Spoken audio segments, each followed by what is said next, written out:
प्रिय छात्र छात्राओं, प्यार भरा नमस्कार। मैं राजेश कलिया आज फिर उपस्थित हूं हिंदी का एक और नया शिक्षण लेकर। प्यारे बच्चों, जैसा कि आप श्यामपट पर देख रहे हैं, मेरा आज का विषय है क्रिया। क्रिया को अंग्रेजी में वर्ब कहा जाता है। सामान्यतः जब क्रिया की परिभाषा दी जाती है तो हम कहते हैं किसी काम का करना या होना क्रिया है।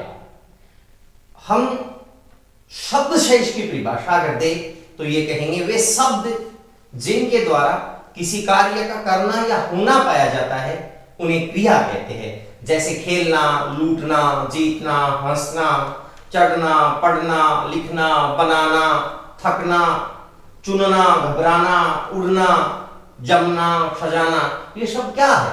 ये सब शब्द क्रियाएं हैं। तो क्रिया का जो भेद आधार है वो क्या है? प्यारे बच्चों, हमने शब्दों के कई आधार आपको इससे पहले वाली वीडियो में बताए थे और वहां आपको ऐसा बतलाया था मैंने, शब्दों के कई आधार होते हैं। उत्पत्ति के आधार पर शब्द चार प्रकार के होते हैं, तत्सम, तद्भव, देशज और विदेशज। इनके अलावा संकर शब्द भी होते हैं। फिर आपको व्युत्पत्ति के आधार पर मैंने बताया था, व्युत्पत्ति के आधार पर शब्द तीन प्रकार के होते हैं, रूढ़, यौगिक और योग रूढ़। जबकि अर्थ के आधार पर आपको मैंने बताया था शब्द तीन प्रकार के होते हैं, वाचक, लक्षक एवं व्यंजक। जबकि प्रयोग के आधार पर शब्द दो प्रकार के होते हैं, विकारी और अविकारी। क्रिया जो टॉपिक है वो बच्चों विकारी है। विकारी कौन कौन से होते हैं? संज्ञा, सर्वनाम, विशेषण और क्रिया। ये क्या है? ये विकारी शब्द है। तो प्यारे बच्चों, आज विकारी शब्द के अंतर्गत हम क्रिया पढ़ रहे हैं। तो सबसे पहले क्रिया की परिभाषा को जानिए। क्रिया की परिभाषा क्या होगी? वे शब्द जिनके द्वारा किसी कार्य का करना या होना पाया जाता है। वे शब्द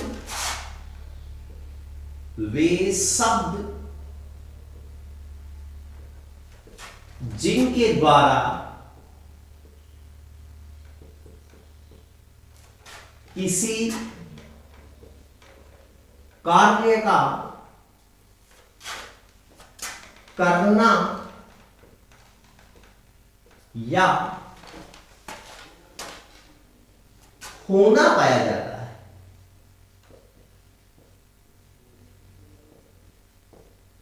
होना पाया जाता है। उसे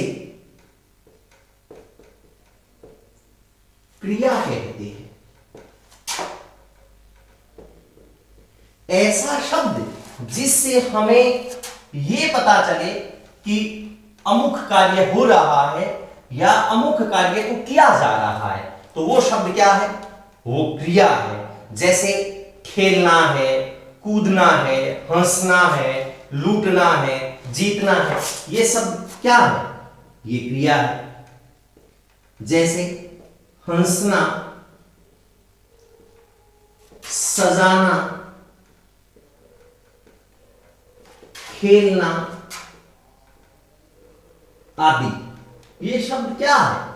ये शब्द किसी काम का करना या होना, ये काम हो रहा है। यहां हंसने का काम हो रहा है, या सजाने का काम हो रहा है, या खेलने का काम हो रहा है।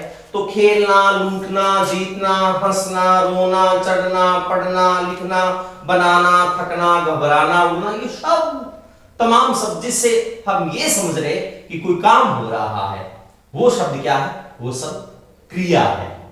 देखिए, क्रिया के बारे में दो तीन चीज आपको ध्यान में रखनी होगी। एक बात तो ये समझिए, क्रिया के बिना कोई वाक्य पूर्ण नहीं होता। यहां मैं कुछ चीजें बता रहा हूं। क्रिया के बिना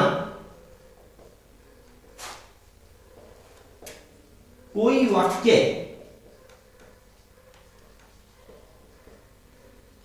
पूर्ण नहीं होता। ये कई बार जो वैकल्पिक प्रश्न क्रिया के बारे में पूछ लिया जाता है, तो उसमें यह प्रश्न आ सकते हैं, क्रिया के बिना कोई वाक्य पूर्ण नहीं होता। तो वाक्य की पूर्णता के लिए क्या जरूरी है? क्रिया का होना जरूरी है। इसके अलावा संस्कृत में क्रिया रूप को क्या कहा जाता है? अंग्रेजी में क्रिया रूप को वर्ब कहा जाता है, ठीक वैसे ही संस्कृत है, संस्कृत में क्रिया रूप को धातु कहते हैं।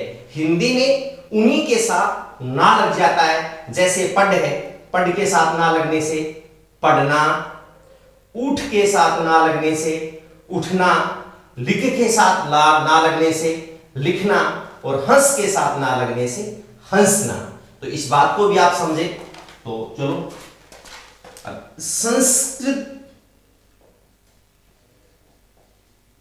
संस्कृत में धातु रूप है, तो संस्कृत में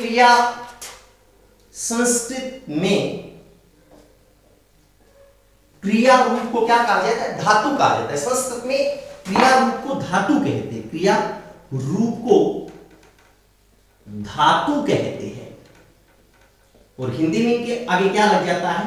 ना लग जाता है। तो संस्कृत में क्रिया रूप को क्या कहा जाता है? धातु कहते हैं। हिंदी में उन्हीं के साथ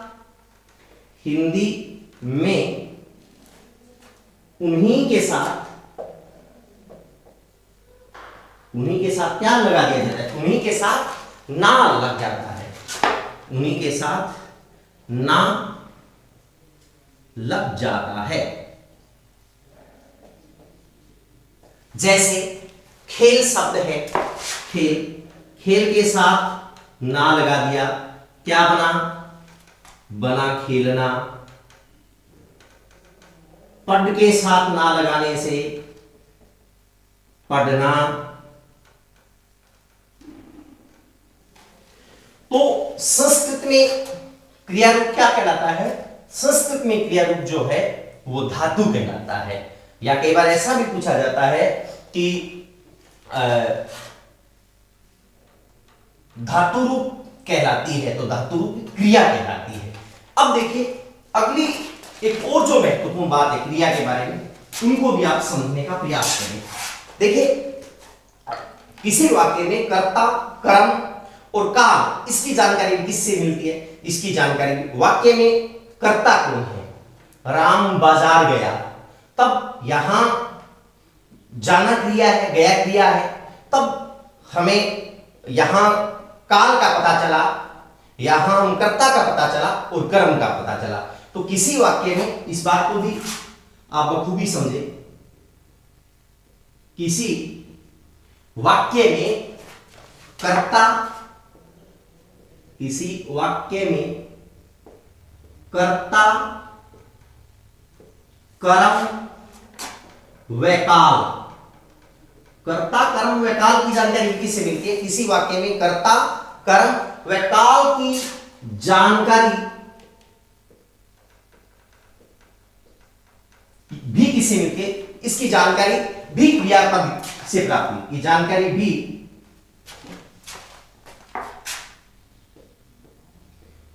क्रिया पद से होती है। चलो ये क्रिया के बारे में छोटी छोटी बातें थी। जैसे मैं वाक्यगत समझाने का प्रयास करूं तो कहूंगा उसने पत्र लिखा। तो यहां कौन सा काम हो रहा है? यहां काम हो रहा है लिखने का। तो यहां क्रिया क्या है? यहां क्रिया है लिखा। जैसे आपको कहा वह घर जाएगा, वह घर जाएगा, यहां क्रिया क्या है? कौन सा काम हो रहा है? यहां काम हो रहा है जाने का। तो क्रिया क्या है? जाएगा। गीता सितार बजा रही है, बजा रही है। तो यहां क्रिया क्या है? बजा रही है। तो इस वाक्यों में कौन से काम हो रहे हैं? लिखने का, जाने का, बजा रहने का काम हो रहा है। तो लिखा, जाएगा, वह बजा रही, क्रम से क्या है? क्रियाएं हैं। देखो क्रिया की रचना कैसे होती है। प्रत्येक क्रिया की रचना किसी न किसी धातु से होती है। सही धातु को पहचानने के लिए वाक्य में प्रयुक्त कर्ता के स्थान पर तू शब्द का प्रयोग करना चाहिए एवं संपूर्ण वाक्य को अज्ञात बना देना चाहिए। उस अज्ञात वाक्य में क्रिया रूप लिखा जाएगा, वह धातु रूप ही माना जाएगा। जैसे जैसे रमेश जयपुर गया, इस बात को थोड़ा समझना। मैं ये बतलाने की कोशिश कर रहा हूं कि क्रिया की आप पहचान कर कैसे करें, क्रिया की रचना कैसे होती है। अभी आपको बताया है संस्कृत का धातु रूप है, उसी के साथ ना लगने से क्रिया रूप निर्मित होती है। तो प्रत्येक क्रिया की रचना किसी न किसी धातु से होती है। लिख से लिखना, पढ़ से पढ़ना, खेल से खेलना, गा से गाना। तो प्रत्येक क्रिया की रचना किससे होती है? प्रत्येक क्रिया की रचना धातु से होती है। और सही धातु को पहचानने के लिए, उस धातु रूप को पहचानने के लिए वाक्य में प्रयुक्त करता है, उसके स्थान पर आप क्या प्रयुक्त करें? कर्ता के स्थान पर तू शब्द का प्रयोग करें। कर्ता के स्थान पर क्या करें? कर्ता के स्थान पर तू शब्द का प्रयोग करें। एवं पूरे या संपूर्ण वाक्य को अज्ञात बना दो। संपूर्ण जो वाक्य है उसको क्या बना दो? आप अज्ञात। संपूर्ण वाक्य को अज्ञात बना दो एवं अज्ञात वाक्य में जो क्रिया रूप लिखा जाएगा वही क्या होता है? वही धातु रूप होता है। उसे ही विद्यार्थी क्या माना जाएगा? धातु रूप माना जाएगा। जैसे मैं आपको एक उदाहरण दे रहा हूं। उदाहरण ये है कि रमेश जयपुर गया। रमेश जयपुर गया। प्यारे बच्चों, यहां कर्ता क्या है? कर्ता है रमेश। रमेश की जगह क्या प्रयुक्त करिए? तुम। और जयपुर की जगह जयपुर। वाक्य को आगे तक बनाना होगा। तुम जयपुर जा। यहां क्रिया या धातु रूप क्या है? जा। या यहां जा के साथ ना लगने से क्या बन जाएगा? जाना। तो बात को समझे। रमेश जयपुर गया, इस वाक्य के धातु रूप को पहचानना हो या किसी भी वाक्य में धातु रूप को पहचानना हो तो कर्ता के स्थान पर तुम लगाइएगा। पूरे वाक्य को क्या बना दो? अज्ञात बना दो। दूसरा उदाहरण आप ऐसे समझिएगा। उसने खाना खा लिया। अब वाक्य को अज्ञात बनाइए। तुम खाना खा। तो इस वाक्य में धातु रूप जा है और इस वाक्य में धातु रूप खा है। तो यहां क्रम से जा और खा क्या है? धातु रूप है। तो क्रिया की रचना कैसे होती है, इस बात को आप अच्छी तरह समझ गए होंगे। एक बात और समझनी होगी क्रिया को जानने के लिए, वो ये है कि यह नोट डालना होगा, क्रिया के बारे में समझना है। देखिए, कुछ वाक्य ऐसे होते हैं जिसमें हम क्रिया की पहचान नहीं कर पाते। वहां आपको क्या करना है? देखिए, यदि किसी वाक्य के अंत में है आ जाए, वाक्य के अंत में, किसी वाक्य के अंत में है आ जाए या है आ जाए, हो आ जाए, हूं आ जाए, था, थे, थी आ जाए। किसी वाक्य के अंत में है, हो, हूं, था, थे, थी ये आ जाए वाक्य के अंत में, और इससे पहले कोई क्रियावाचक शब्द नहीं है। देखो, क्रियावाचक शब्द क्या है? जिससे क्रिया का बोधवाचक का अर्थ होता है बोध कराना। तो इससे पहले कोई क्रियावाचक शब्द नहीं हो तब वहां सदैव जो होती है वो होना क्रिया होती है। इस वाक्यों में माफी चाहूंगा, इस शब्दांत में कौन सी क्रिया होती है? होना क्रिया होती है। धातु, धातु हो। चलो, इस कंसेप्ट को, इस अवधारणा, इस समृद्धि को आप कैसे समझे? एक वाक्य है, उस कप में चाय है। देखिए, वाक्य के अंत में क्या आया? वाक्य के अंत में है आया, और इससे पहले चाय है। चाय कोई क्रिया नहीं है, चाय तो संज्ञा शब्द है। तो है से पहले क्रियावाचक शब्द नहीं आया, तब यहां कौन सी क्रिया है? तब यहां होना क्रिया है। चलो दूसरा मैं उदाहरण देता हूं, मैं अध्यापक हूं। मैं अध्यापक हूं, यहां वाक्य के अंदर में आपको क्या मिल गया? हूं मिल गया। अर्थात हूं से पहले अध्यापक जो है वो क्रियावाचक शब्द नहीं है। आपको पता होगा अध्यापक जो है वो जातिवाचक संज्ञा है, तो हूं से पहले क्रियावाचक शब्द नहीं आया तो है, हो, हूं, था, थे, थी, इसमें कौन सी क्रिया है? इसमें बच्चों होना क्रिया है। धातु रूप क्या होगा? हो होगा। आप इस बात को भली भांति समझ गए होंगे। या चलो एक उदाहरण देता हूं, वह मेरा मित्र है। वह मेरा मित्र है, तो मित्र है, मित्र भी संज्ञा है, तो क्रियावाची शब्द नहीं है यहां, तो इसमें भी कौन सी क्रिया है? होना क्रिया है। तो चलो बच्चों, आप इन 3-4 बातों को अच्छी तरह से समझ गए होंगे या इनको समझने का अच्छी तरह से प्रयास करें। आगे हमें क्रिया के भेदों को जानना है। क्रिया के भेद क्या है? क्रिया के भेद सामान्यतः क्रिया के 2 भेद बता दिए जाते हैं, सकर्मक क्रिया एवं अकर्मक क्रिया। पर बच्चों, आपको क्रिया की अच्छी तरह से जानकारी हो, इस हेतु क्रिया के हर भेद आपको पता होना चाहिए। देखो, क्रिया के भेद के आधार 3 होते हैं, या तो कर्म के आधार पर, किस आधार पर? कर्म के आधार पर, या फिर रचना के आधार पर, या फिर काल के आधार पर। इसके अलावा वाच्य के आधार पर भी क्रिया के भेद होते हैं। तो चलो मूल रूप से जो क्रिया के भेद है या क्रिया का वर्गीकरण है वो मैं आपको बता रहा हूं। क्रिया के 3 भेद समझे आप। एक तो कर्म के आधार पर। किसके आधार पर? कर्म के आधार पर, समझ गए होंगे। दूसरा जो है वो है बच्चों रचना के आधार पर, या इसको हम संरचना भी कह सकते हैं। और एक होता है बच्चों काल के आधार पर। किसके आधार पर? काल के आधार पर। कर्म के आधार पर क्रिया जो है, कर्म के आधार पर क्रियाओं के 2 भेद हैं। एक तो सकर्मक और दूसरा है अकर्मक।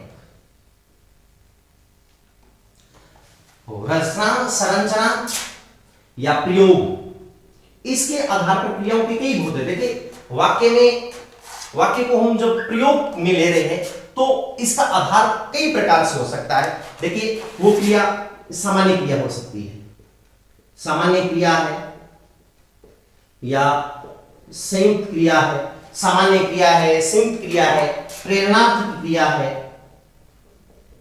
प्रेरणार्थक क्रिया है, या पूर्वकालिक क्रिया है, या नाम धातु क्रिया है,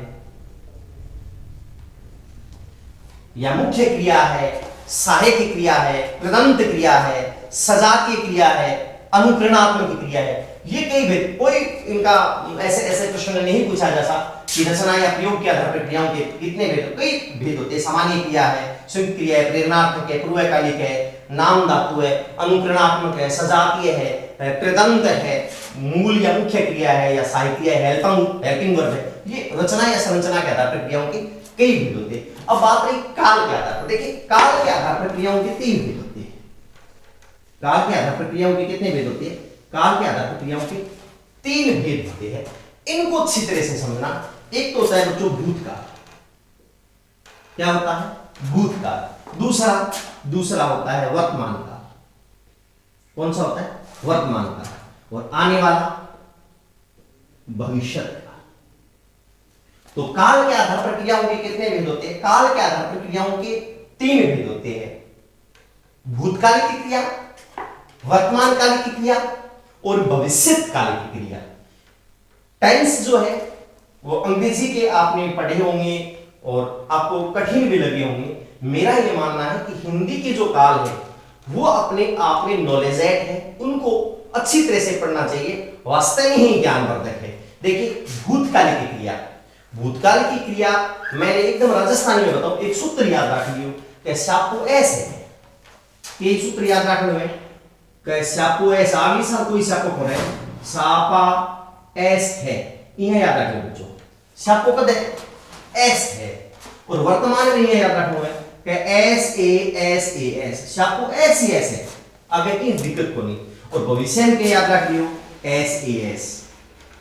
चलो बच्चों मैं पुनः बता दूं थाने कि काल के आधार पर क्रियाओं के तीन भेद होते हैं भूतकालिक, वर्तमानकालिक और भविष्यकालिक।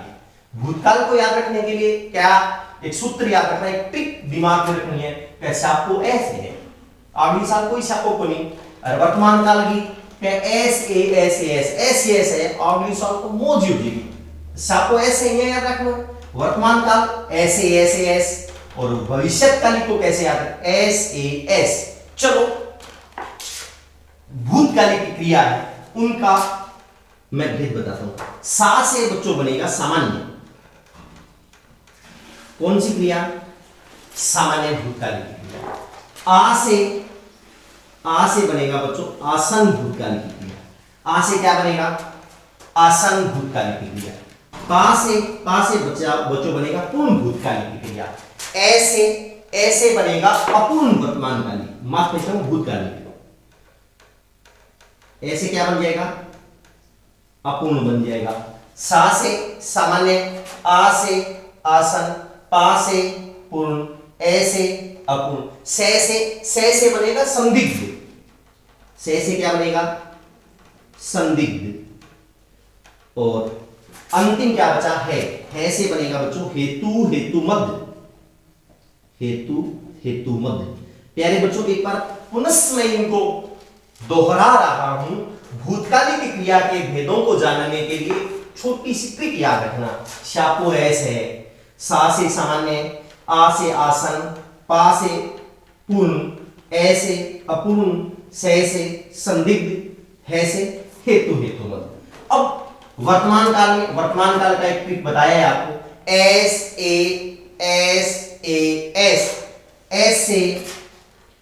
से सामान्य, एस से क्या सामान्य। ए देखिए ए से आपको आसन नहीं याद रखना है, ए से याद रखना है अपूर्ण। कौन सा अपूर्ण भूतकालिक वर्तमान कालिका। एस ए फिर एस से क्या बन जाएगा एस से बन जाएगा संदिग्ध। क्या बनेगा संदिग्ध। एस फिर ए है, ए से बन जाएगा अज्ञात। क्या बन जाएगा अज्ञात। और अंतिम कौन सा बचा एस से बन जाएगा बच्चों संभाव्य।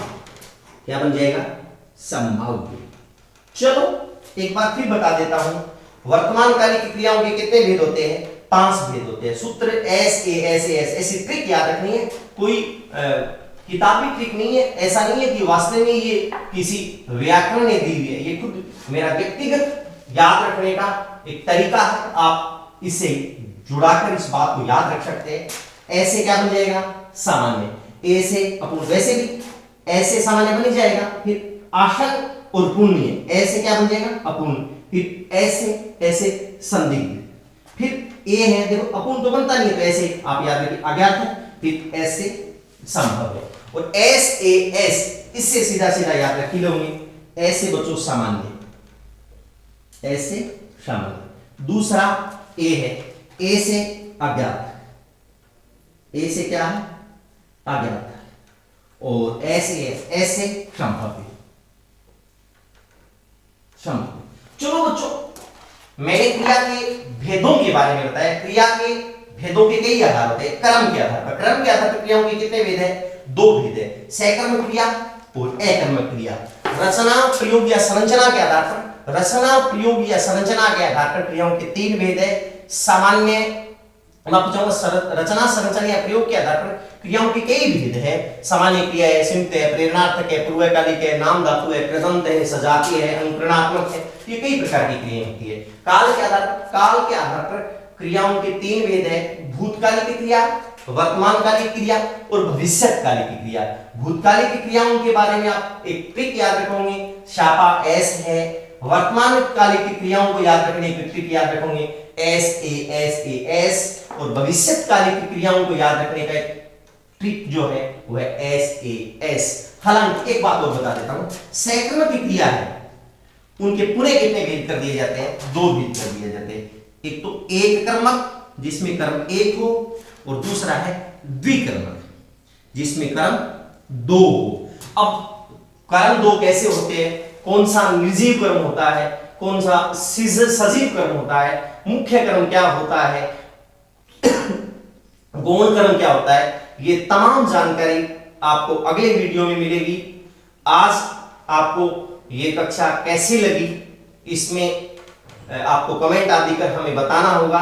आप इस कक्षा को ध्यानपूर्वक देखें, पढ़ें। बहुत बहुत धन्यवाद। भवतु सुमंगलम।